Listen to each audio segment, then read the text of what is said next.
In this video, we'll navigate the VigiControl module, examining its 7 tabs that play a crucial role in effective security management.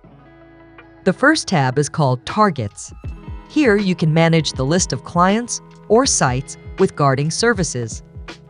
This tab serves as a hub for overseeing general information, users, rounds, and reports. We'll dive deeper into creating targets later in the course. Now, let's move to the second and third tabs, where we handle mobile app administration. In the Assign Devices section, you can view and configure all active VigiControl devices. Meanwhile, the Unassigned Devices tab displays devices configured with your IP and port, waiting to be assigned to a target and activated. The Events section provides a list of events received from VigiControl apps. Remember, event management is centralized in the Web Monitoring module. Therefore, this tab serves primarily as a reference and isn't intended for operators' use.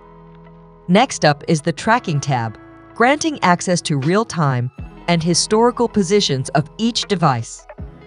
In the Restrictions tab, you can create and manage constraints between VigiControl devices, adding an extra layer of customization.